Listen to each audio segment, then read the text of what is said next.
Welcome, Brother Bill Dye, to the Rattle. How are you this evening? I'm doing great. So, I appreciate you taking the time. I know you're a busy guy as well, and with the goings and comings, especially this time of year for y'all. So, thank you so much for sitting down with me. Oh, we're glad to be here. So, let me give you a little bit of an introduction. Married 41 years to Miss Amy, Mm-hmm. 4 children, 4 sons, and now we're up to 6 grandchildren. 6 grandkids. Mm-hmm. That's great. And you've been at North Monroe since 2001, so that'll put like 20. Just rolled past 24. This is year 25. So, Okay. And you got your doctorate from Dallas Theological Seminary in Dallas. yeah. So tell us a little bit about growing up. What was it like?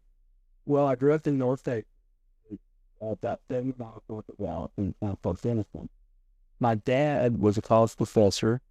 He was chairman of the business management department at Southeastern Oklahoma State in Oklahoma, which was only about 15 miles from Denison. So you just cross the Red River and you're into Oklahoma. And so that's what Dad did. Mom was a school teacher, taught, a variety of different, sometimes she was a kindergarten teacher, special ed, did a lot of different things. Had 2 brothers. I was the youngest of 3. We were sophomore, junior, and senior in high school. We were a year apart. Yeah. My oldest brother's with the Lord now, but my middle brother's still alive. We're very close. But yeah, that's just growing up in North Texas, not a Christian home. Well, I take that back. Mom and Dad talked about Christ. They didn't cuss in the home. It wasn't a wild, rowdy home. But there wasn't a deep commitment to the things of God or to church or any of that. Mama grew up in the Presbyterian church, and then Papa got mad at the Presbyterian church over something, and they wound up in the Methodist church. And my mama, who was a German immigrant, she taught in the Methodist church. So that's where we would go. We would go. I don't really have a lot of memories of church at all. Maybe a handful of times. My dad was from Indiana, and his experience in church life was very unusual because he grew up in an area of Indiana that was very dominated by the Billy Sunday thing. I don't know if you know who Billy Sunday is. He was the precursor to Billy Graham. Okay. He was a baseball player that got radically saved and did crusades all around the world. And in fact, my grandfather was very good friends with Billy Sunday's sons. And so my dad kind of grew up in that big business church world. Yeah. But never really had a deep commitment of faith. In fact, I baptized my dad after I became a Christian. So when did that transition take place? So you didn't grow up in the typical church family where y'all were there every Sunday and all of that. So when did your faith walk begin, or when did you start? Super sports related family, always about football and all that stuff. And my sophomore year of high school, during the preseason physicals they give you, one of the doctors heard a heart murmur, and so they sent me for a battery of tests. Long story short, after a heart cath at 15, they thought I had a thing that was very dangerous. Like if you kind of thought, I don't know if you remember Lenny Bias, but one of those deals where you could just drop dead on the field. So they took me off of everything. I went from being a very active athlete to I couldn't roller skate. And that was a pretty crushing thing for me. It also takes you out of the world of the athletes and football. As kids, you identify, especially if you're not identified as a believer. So I'm not identified as a Christian. I'm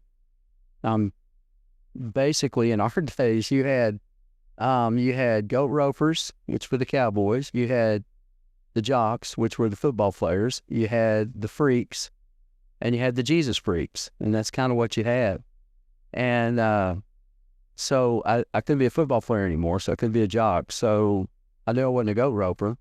So I just became a freak.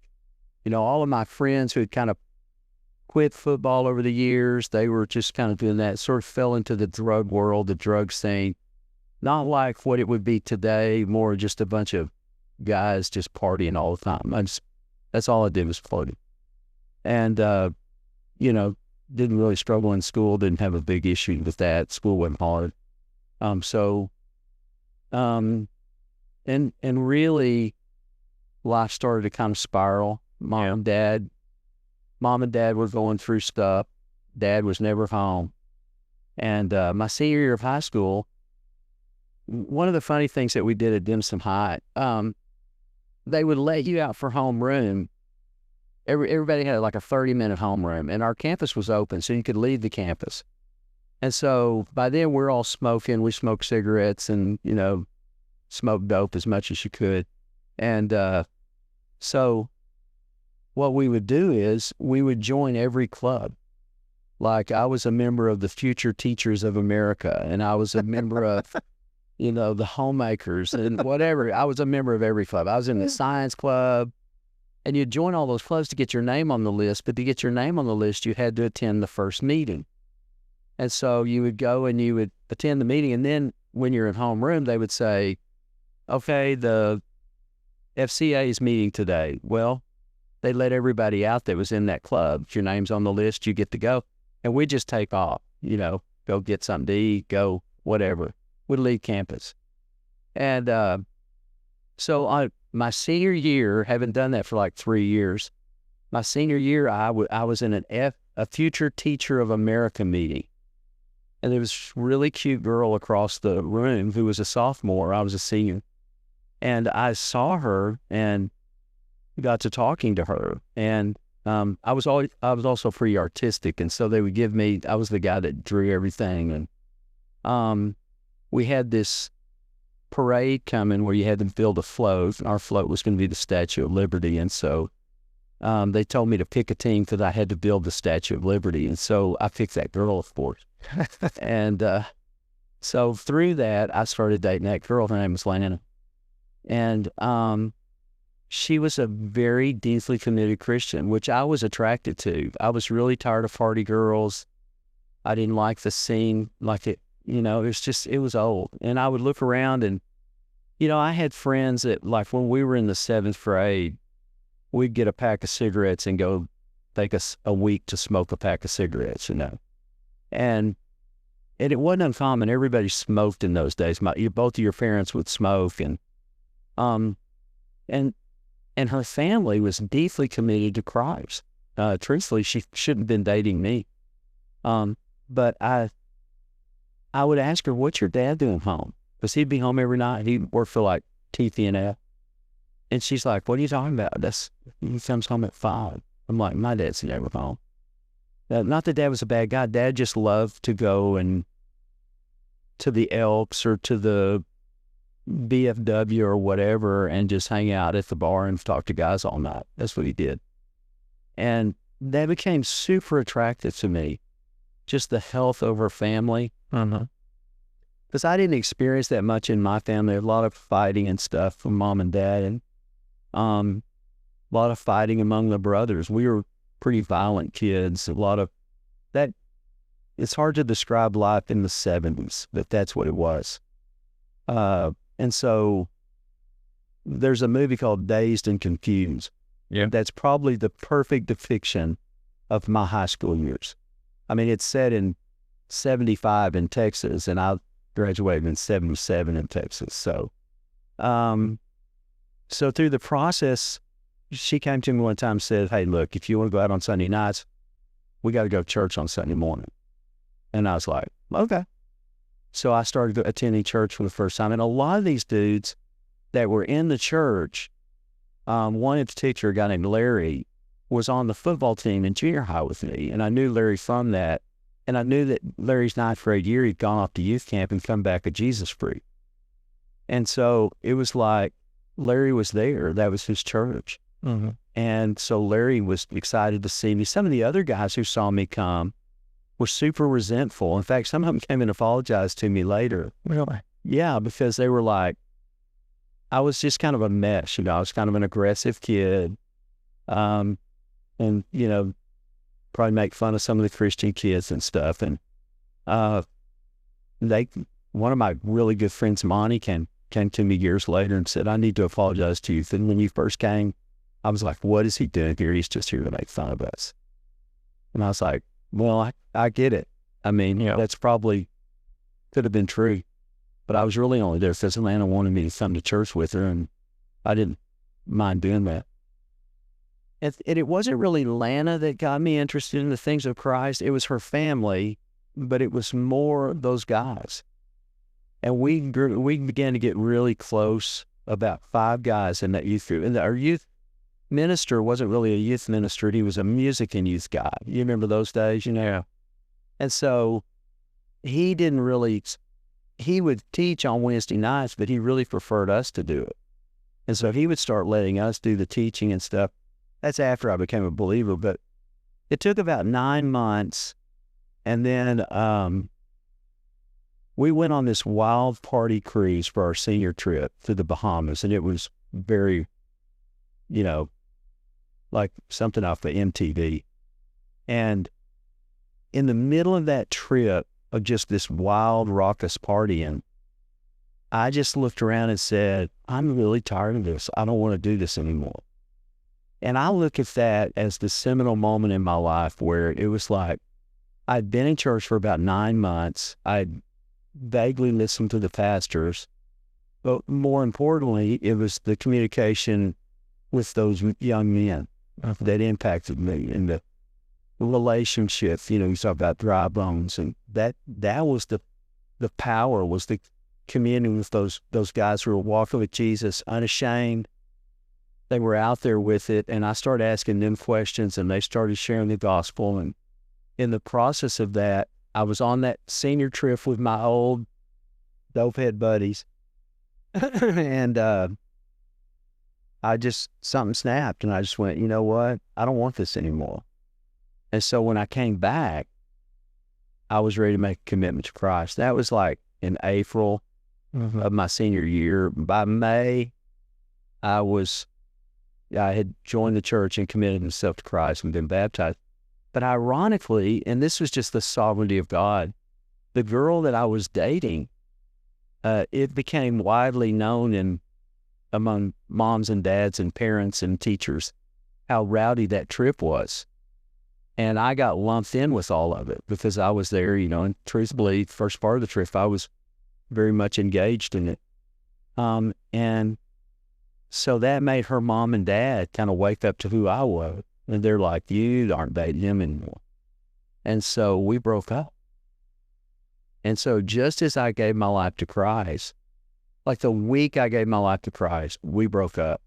And I just told all my old buddies that I was changed. And, they were like, well, he'll be back. Dialed him back.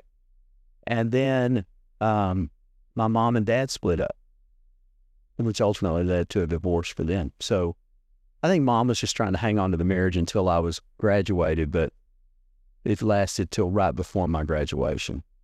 So long story short, my whole world changed, and it kind of felt, everybody says, come to Jesus and everything will be great. Well, it was like, it was way greater before I came to Jesus in that regard. I wouldn't say that now because it was just a painful time. Yeah. Did that affect your faith at all? Yeah. I mean, it was rough. It was pretty tough to have your heart broken, a girl you dated for about a year. And at the same time, you're kind of buying into her family situation, and now they don't really want you around anymore because they found out what a pagan you were. And mom and dad, I don't really have a family, So you're just sort of adrift, you go to your job and then you start college and all of that. But all that happened all at once in May. And, what's funny is it happened at the very end of my senior year. So graduation, I didn't do anything. I went home. But my 10-year reunion, people were coming up to me going, are you a preacher? I go, yeah, man, isn't that wild? And then they'd start telling me about their marriage problems. And so that was my 10-year reunion with my. So how did you, since you brought that up, how did you transition, or how did your faith lead you into the call to ministry? Well, a bunch of us guys were just real engaged in church. We were a bunch of freshly out of high school, early college guys. There was during that summer, we were just walking with Jesus. I mean, the girl that I was dating broke up with me. It seemed like all of us kind of had a breakup at the same time. And so it's just a bunch of guys trying to love Jesus and play a lot of Monopoly and Risk, and just working in student ministry. Like our student guy, our youth music guys, a guy named Glenn Farrell, awesome guy. And Glenn, he had that just live with you kind of deal. He'd call us, you want to go to pizza? Let's go play putt-putt. Mm-hmm. So we're like in his back pocket, and anything he needs done at the church, we're doing. And, hey, you want to lead Wednesday night? Yeah, I want to do that. And, you look at it and you go, I get a lot of joy out of seeing people's lives affected by opening the Bible. And we did that more and more for that year. From May of 77, rolling around to like March of 78, we had a guy come in named Jay Strack doing a revival. And of course, I'm going to Southeastern because my dad's there. And so I'm studying business, and Jay Strack comes in, and it's just one of these revival moments, kind of like what happens in our retreats here. Yeah. And place was packed. 100 kids got saved in a church that ran about 400. It was awesome. And during that week, I just felt this call to ministry, and went to talk to my pastor, and he's like, can you do anything else? And I was like, yeah, I can do a lot of other things, but this is what I really want to do. And he's like, well, God told me don't do it unless you can't do anything else. I said, well, I don't feel that way. I can do other things. It's funny how pastors. That's an odd thing. I know. Paul says, if any man aspires to the office of overseer, it's a high calling and a fine work he does. And yet most pastors talk about it as if it were a punishment. I was running from God, and finally I surrendered to ministry. And, who wants that? Yeah. How old were you again? By then I was 18. Okay. I was 18 because I have a summer birthday, so I was a year behind. So I graduated at 17. By then I'm 18. And so they talked to me. I decided to surrender to ministry, and I had a couple of real good friends that did too. So it was kind of it was one of those churches that was just really birthing a lot of new life. Yeah. And in fact, the pastor that preceded me here at this church went to the same church that I went to in Denison. And when the committee called me here, they didn't know that. Huh. Yeah. John Harf, he was here before me, and out of the same church, Parkside Baptist in Denison. It's crazy. So then, I'm just doing ministry. I'm just, whatever they asked me to do, I'm leading Bible studies. They didn't have a lot of things planned, so we would plan them. We would like do scavenger hunts and try to make it fun for the youth group, take kids to Lake Texoma. And in the meantime, we're all working and doing our stuff, and just being early college guys who love Jesus. So did you have any fears or anything stepping into the ministry? No. Truthfully, I didn't really know what I was getting into. I felt like it was what God wanted me to do. I seemed to have some gifts in that area, and people responded to me when I spoke, and other people would say, this may be something you want to do. And my youth music guy, Gene Farrell, he would say that. He would say, hey, you've got some natural gifts that God has given you for this. And so, and I found a lot of joy in it. I love to see people's lives get changed. I love to teach the Bible. And so, started doing it. And then a year later, a church came open in Sherman, Texas. They needed a youth director through the summer. And so I went to that, and that was my first church. I was 19. Oh, wow. So You remember your first sermon? yeah, I've still got it. Really? What'd you preach Yeah, it on? was called "Working Your Way to Hell." I had this idea that in America, the Bible is so preached and Christianity is so common that for you to get to hell, you have to deny the truth that you've been exposed to, as opposed to in other places in the world you've ever heard. So that was my first sermon. It was worth it. It's not a great one, but How long was it? You remember? I don't remember. I don't remember. I don't even really remember where I preached it, but yeah, it was, and I've gone back and read it. And of course, you got to realize I came out of the drug culture, out of the Jesus movement. Yeah. So if you've seen that Jesus movement, that's where we were. That's where our world was. And so we were all a bunch of Jesus freaks. And so it was all about drug, sex, and rock and roll. And so that's what you're talking about. That the evangelists that I was exposed to, that's who made the biggest impact on my life. And so that's what I was preaching to, was that kind of sort of fiery sermon, which is awesome. You know, I've kind of, as I've gotten older, I kind of changed some in my style, but people that influenced me. But yeah, that was early days. And so this was prior to crossing paths with your wife, Miss Amy, correct? Oh yeah. I didn't meet Amy until I was a senior in college. Yeah. I wound up, I was at Southeastern. Dad wasn't real hip to me being in the ministry. You know, he's a business guy. Yeah. And so, but in the process, he's going through the divorce and he's going through some stuff. And that's what led to his conversion. I didn't lead Dad to Christ, another guy did, but I baptized Dad. And, but anyway, Dad was also my advisor, and I went in my junior year. All of my friends were leaving. Some of them were going off to ministry at Baylor and other places, and I really wanted to study the Bible. But I had enough foundation to get a major in business. I'd already done the work. And so I went in, and Dad said, "What do you want to study this semester?" And I said, "Just whatever you say, just put it down." And he said, "Billy, you're really serious about this ministry thing, aren't you?" And I said, "Yeah, I am."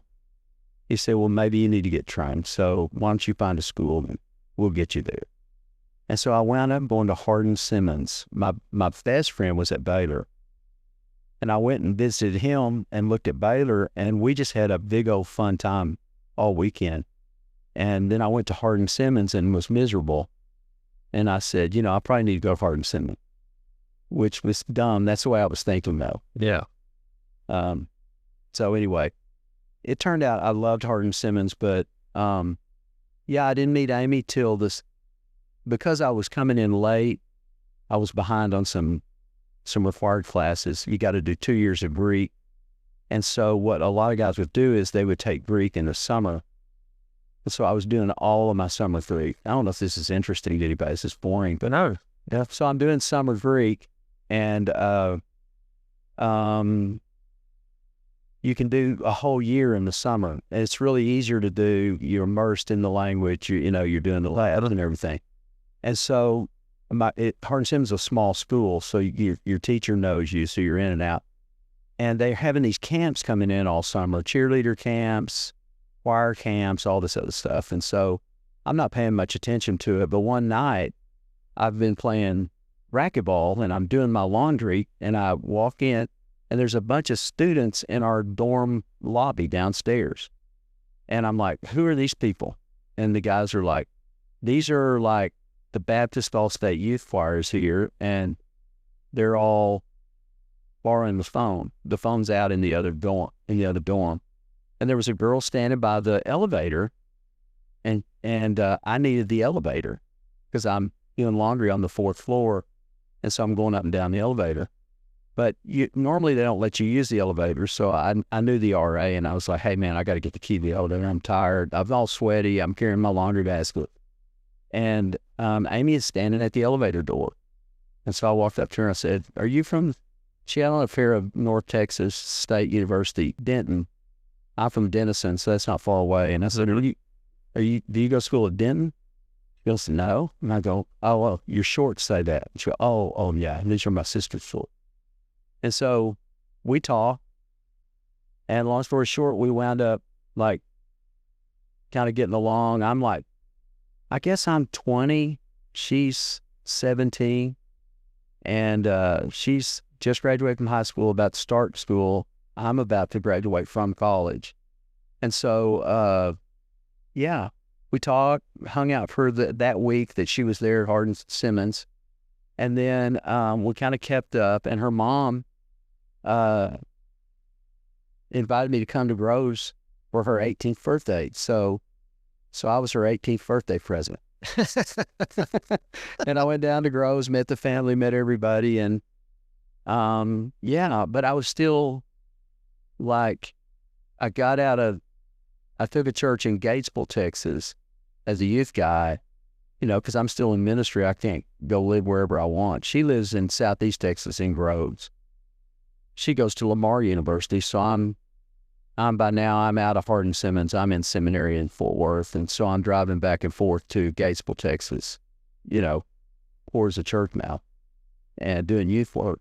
And anyway, her sister got married. I went down to the wedding. Amy and I, this is 2 years later. We've been long distance, and it's kind of a boring story, but it's kind of a cool deal because I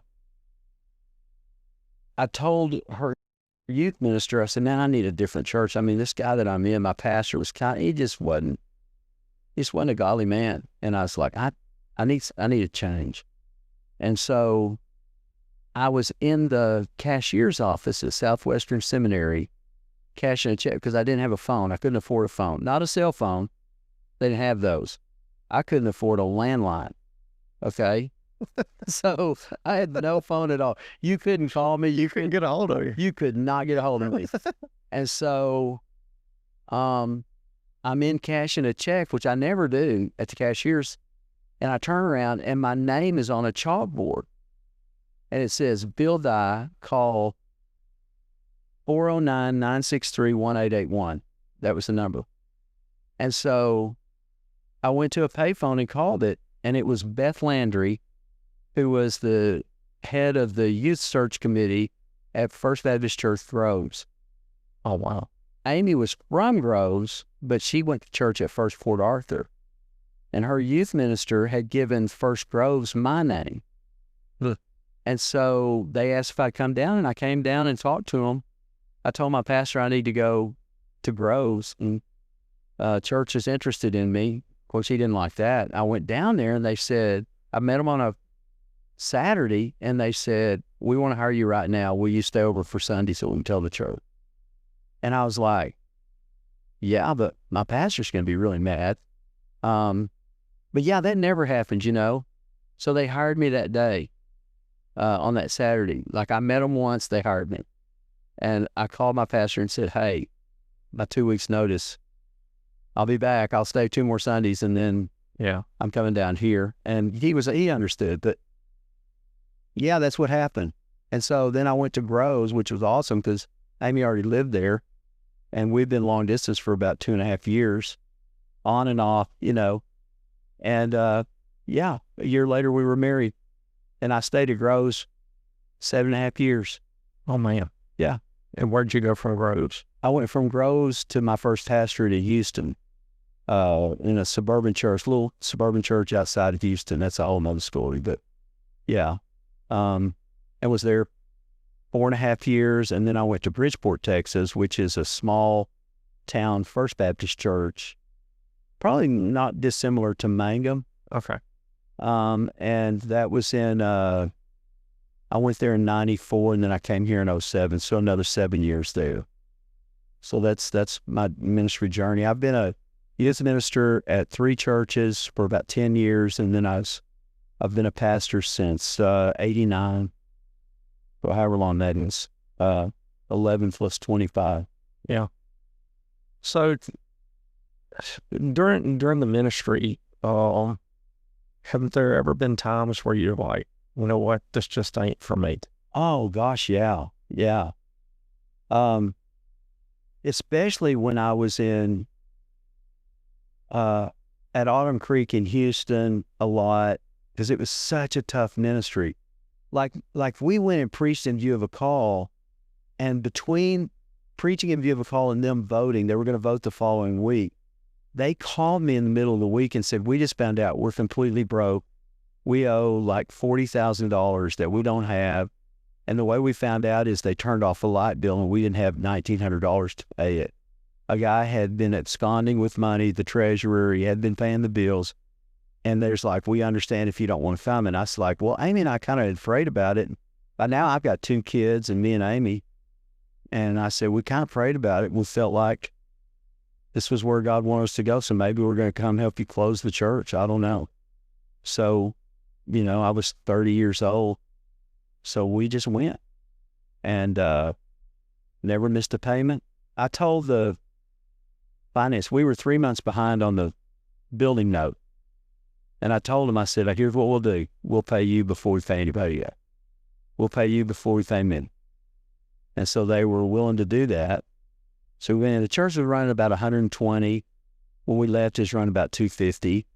So God caused growth there. We baptized a lot of people, but it's really, really tough. And because what had happened in Houston is Houston had grown out. We were in the Katy area off Parker Cypress, and it had grown out. And then there was this massive downturn in I guess during the 80s, and it had sort of shrunk back.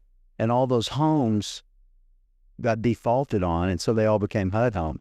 So all these homes around the church were HUD homes, which made, basically financially struggling area. Yeah. And now we're in the early 90s and they're building back and they're building these beautiful, nice neighborhoods. But in the city, you don't have a lot of racism. You have socioeconomicism. And the first question they ask you in the city is, where do you live? Because all of the master plan subdivisions are according to the price of the house. So the houses from the 70s, houses from the 120s, houses from the 200s. You've probably seen those billboards when you go through. Everybody knows the price of the homes in the neighborhoods you live in. So when the first question they ask you after what's your name? Where do you live? Nobody ever asks you where you live in Louisiana, do they? No. Yeah. That's the first thing they'll ask you in the city, because they're going to size you up and determine your value and worth based upon the value of your home. They'll go ahead and pigeonhole you. They put you in that. And so we're in an area that's surrounded by HUD home neighborhoods, in an area that's booming with mansions, And so it's very difficult to pull people across those socioeconomic boundaries. Yeah. At the same time, our church had a lot of strugglers. So financially, we were always sort of behind the 8 ball. But we reached a lot of people, and God used it, but it was really tough. And it was really, really tough time kind of at the end of my Grows ministry too, because we were looking for a pastor and nobody wanted me. Turned out youth ministry was no preparation for pastoral ministry, so nobody trusted me. I mean, we were looking at churches. One church Amy and I went to preach at, we had to buy like the cookbook that they were putting together to raise money. They didn't pay me. It cost me $10 to preach there. So, yeah, that was the little state of affairs in those days. So what got you through those tough times? Amy and the Lord. And my brother Ben. My brother Ben was like, it sounded like Paul and Timothy, too much has been invested in you. You've gone too far. You can't quit. Too many people are counting on you. And those things are valuable, because I'll be honest with you, there were a lot of times where like, I could go to law school right now and wouldn't have to deal with difficult people like this. That's the dream you have. Lawyers, that's all they do is deal with difficult people. But, that's just how you think. Yeah. But it was a calling. It wasn't an occupation. So, we just said, hey, this is what we're called to. This is what we're going to do. I mean, when I was at Gatesville as a youth minister living in Fort Worth and Gatesville, I made $135 a week. That was my pay. Yeah. With a college degree. Then when I went to Groves, they upped me to $175 a week, which was a huge raise. And I only had that one location to live instead of 2. But then when they hired me full time, they paid me $18,000 a year, and it's hard to live on that. Even back then, even given inflation, it was hard. So yeah, but super rewarding. Just the lives and the people. We still have friends in Houston. We keep up with. Facebook is awesome, and we talked when we have friends in Bridgeport. We keep up with. I have lots of friends in Groves that are very dear to us. So you've come to Louisiana, and you've been here at North Monroe. We said 24, almost 25 years. Mm-hmm. years. Much different situation than what it was at Groves and some of the early churches you were at. What does an average week for you look like? Well, it's different now, because we have such a good team. In those churches, and Groves was a super joyful place for us. Mm-hmm. The disappointment for us was trying to transition from student ministry to pastorate. Nothing about us wanted to leave Groves. Houston was so stressful because the church was so needy and dependent on me that I felt like I was riding a bicycle uphill, and if I ever quit pedal, of course God was in control, but you're a young guy, you feel like it's on you, and so you're always working. But Houston, they doubled in attendance. I mean, it was a good experience. Bridgeport more than doubled in attendance. And when I came here, Bridgeport was running probably about 400 people when I left on a Sunday. And when I came here, they were running about 550, 600. So it wasn't really that big of a change. In Bridgeport, I think I had 3 staff, and here I think there were 5. In Bridgeport, when you're starting out in ministry and you're doing that like Mangum, those were the days where you preached Sunday morning, Sunday night. You did all the committee meetings. You met with the deacons on Monday night. And then I did all the funerals, all the weddings. The hospitals in Bridgeport were in Dallas and Fort Worth. So you're driving all the time. It was exhausting. Yeah. And so now here, when I came here, we were doing the same thing. We were doing 3 sermons a week. I was pretty much doing most of the funerals, were involved in them. Of course, I've always had Warren here, and everybody loves Warren. He does such a great job with all of that and with pastoral care. And finally what happened for us was we said, you know what? I would go visit somebody on a Monday, and then they would get out on Tuesday, or maybe I wouldn't go on Thursday, and somebody goes in on Thursday, gets out on Friday, and I didn't see them. And so what was happening is people were like, hey, it was really nice for the pastor to come see me. Well, he didn't come see me. Yeah. They weren't mad about it. It just didn't seem fair. And so what we said was, hey, if I can't see everybody, what we can do is we can have a guy dedicated to that. And that's what Warren does. So every day Warren goes to the hospital. And by virtue of that, he's involved with them in crisis. And so he does 95% of the funerals. And then the other young guys who are involved with various people coming up through their ministry groups, that's who they look to do the weddings and things like that. So here, my role has really sort of evolved. And Jeff, this is a big part of what makes churches struggle is they ask pastors to get better at what they're bad at. Because everybody's very aware of what a pastor's bad at. And that's where they're wanting. But when I went to Dallas Seminary, my focus was on leadership. It was on pastoral leadership. And the premise of my dissertation was that an effective senior pastor maximizes his strengths, minimizes his limitation, grows in Christ-like character while influencing others toward a common vision. And that maximizing your strengths, we did case studies in a cathedral project for years at DTS.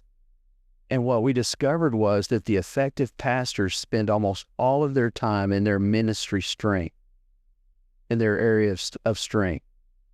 And when that happens, not only do they have more joy, they're far more effective. Mm-hmm. So the key is to staff around your limitations. We call them limitations because a weakness is sin. So if I'm not good at, my limitations are really in interpersonal stuff. Like, I mean, I'm good with people. I'm not good on superficial level with people. Like, if you see me at a group, I'm going to want to be talking to two guys in the corner. There's some guys, they want to work the room. They want to shake everybody's hand. They want to glad hand be, and Warren's really good at that. That's not my thing. Yeah. I'm just not good at that. And so they don't require that of me. You know, I think some of them were frustrated for a while that I wasn't better at that, but my strength and my gift mix is in teaching and vision casting and leadership. Yeah. That's what I was good at. And so they let me do that. No, and by all accounts, you've done a wonderful job. Well, we've had a lot of good people. This is a very forward-thinking group of people. Yeah. But the key for us to get our whole focus on Great Commission, Great Commandment. A church with a great commitment to the Great Commission and the Great Commandment will be a great church. And you've also pretty fortunate with a good men's group. Yes. And one of the things, really, one of the guys that I kind of listened to was talking about the percentages of churches that don't even have a men's ministry. Mm-hmm. And it's up there, like 70, 80%, and be surprised. But again, y'all have a great one here. Where do you think we've missed the mark as with other churches, or churches as a whole, on getting the men involved? That's a good question. It's something that it's hard to answer without sounding like a crazy person. But here's what I truly believe. I truly believe that women are more spiritual than men. I think that women will naturally come to church. I do not think men will. And I think you bear that out in the numbers. I mean, and you look at the stereotypes, it's mama trying to drag dad to church. Okay. So what typically happens in a church is you default to the feminine perspective. Okay. And the feminine perspective is going to be more focused on security and compassion, where the masculine perspective is going to be more focused on freedom and adventure. Okay. So what happens in a church is you have to be very intentional to create a masculine ministry, because here's the thing. Women will come to a masculine ministry, but men will not come to a feminine ministry. So if you have a feminine ministry in your church, the guys will just go fishing, or they'll go hunting. They'll be too busy. They won't say, "Oh, I don't want to go up there. It's too feminine." They don't even know that. They don't know why they don't like it. But it's not my thing. Okay. And so, and you know, some of the feature of church, just the compassion of church, the grace of church, that lends itself to sort of being on the soft side of things. And so these guys are like, I want to be a man, but, you know, I don't want to be caught up in that other deal. And so what we did, we're very intentional with masculinity. We insist that men be the leaders. We insist that men, the deacons, be strong men who are godly men, who are in control of their family. See, I think God knew us when he laid that stuff down. Now, that's not to say that women can't find a place in ministry. You know, on our staff, I think we have 29 people on our team now. I would say 13 of those are women. And they're super effective, and they do an awesome job. But we would be intentional with things like, we do a men's stakeout. We do a men's prayer break. We do a men's lunch, not a prayer breakfast, but a men's lunch. And the women are like, well, we need a lunch too. And I'm like, hey, look, what you want more than anything is for your husband to be a spiritual leader. If you'll trust me, we'll make sure he's a spiritual leader. And we're going to work intentionally toward that to specify that we want men to be leaders in their homes, leaders in the churches. And so we sort of insist on that. And we don't apologize for being men. The retreat ministry started out extremely masculine for whatever reason. It may be because I'm kind of a guy's guy. The guys I like are just guys that are good storytellers, and they're just guys that are easy to be around. They're funny, and I grew up with all boys. My wife grew up with her sister, and her dad was very tender and caring. Mm-hmm. So bless her heart. She had a terrible experience early on with me. I had to lower her expectations significantly. But I'm just naturally drawn to guys like that. But I think at the same time, there were a lot of those guys already here. When I got here, the great gift that the former pastor did was he put Purpose Driven Church in the hands of our deacons. And when I got here, I had a friend that said, hey, there's this guy named Rick Warren. We'd never heard of him. He's normally only in California, but he's doing a deal in Oklahoma. You want to go? I was like, yeah, it'd be fun to get out of town. So we went to this Purpose Driven Church conference. Had never heard of him. And then when I got here, they were all about the Purpose Driven Church book, which was his book. And so, yeah, long story short, they were already ready. Yeah. Bunch Okay. of men. So what is your definition, or what would your definition of a godly man be? I think a godly man is an honest man. He's a man of integrity. He's a man that can confess his sins. He's not perfect. He's a man who's sensitive to the needs of his wife. He'll sacrifice for her. He'll put her first. His priorities are sorted. He loves God first, his family second, and everything else third. He has his own personal quiet time with God. He walks with God. God is a normal part of his daily conversation. He serves people in church.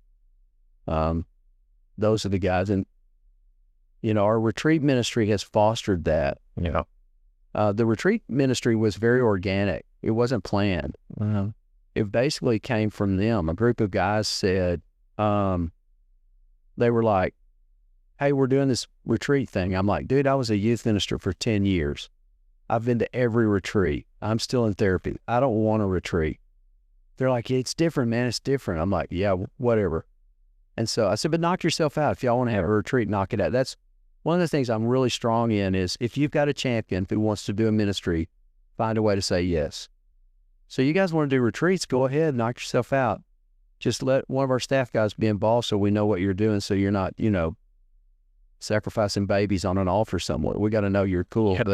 Yeah, and they started, and then I started hearing stories of guys' lives being radically changed. And at one of our stakeouts for the men, guy was giving his testimony, man, and he was just like fundamentally different. And I saw that and I went, okay, I'm in, I'm coming. So I went to a retreat, been involved in retreats, support it, see the value of it. It's, what retreats are? Confession and compassion. That's all it is. Yeah. It's a place that's safe to confess your sins.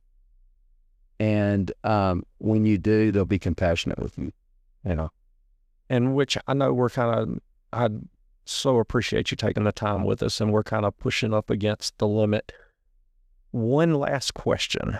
And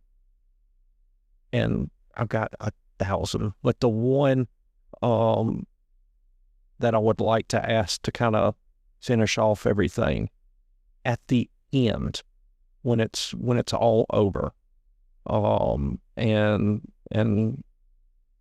you're in heaven looking back on your life, what do you want your legacy to be? Jeff, you sent me that question. I thought about that. I don't want my legacy to be about, hey, Bill was a good preacher, or here's what I want. I want to be known that I was a part of something significant for the kingdom of heaven. I genuinely don't want to be known as a guy that built a big church or anything like that, because I really genuinely don't think that any one guy can do that. I think it's a collective effort. But like right now, I'm meeting with 5 or 6 young pastors every month, talking to them, trying to, and they're helping me as much as I'm helping them. But I want to know that when we check out, that I've done everything I could to make the kingdom better. Like, I want every church in this area to be better. I want you to be better. That's why I've been involved with Dry Bones. Is I see the value in what you're doing, and I want that to succeed. I want First West to succeed. I want First Monroe. I want Christ Church. I'm friends with, Tom at Christ Church. I'm friends with Christopher at the Assemblies at West Monroe. I try to get to know, like, I met a guy at the mayor's prayer breakfast, the Harris, who's starting a Presbyterian church here in town, and another guy that's out at the Oaks, JD, who's out at the Oaks now, and First Arlington, Ben Hacker, and those guys. I want all of those guys to be super successful. I don't want North Monroe to be successful at anyone else's expense. Yeah. And I tell people all the time, we live in a town that's the buckle of the Bible Belt. Monroe is the most church town in America. Did you know that? Now, of course, we also have the highest rate of violent crime. So it's a mixed bag. Yeah. But here's the thing. On any given Sunday morning on our side of the river, there's 150,000 people in Ouachita Parish. So if you cut that in half, say there's 75 on our side. I think it's more than that, but say there's 75,000 on our side. On any given Sunday, there's 21 Southern Baptist churches. You know how many people are in church? I mean, about 4,500. Wow. And 2,000 of those are here.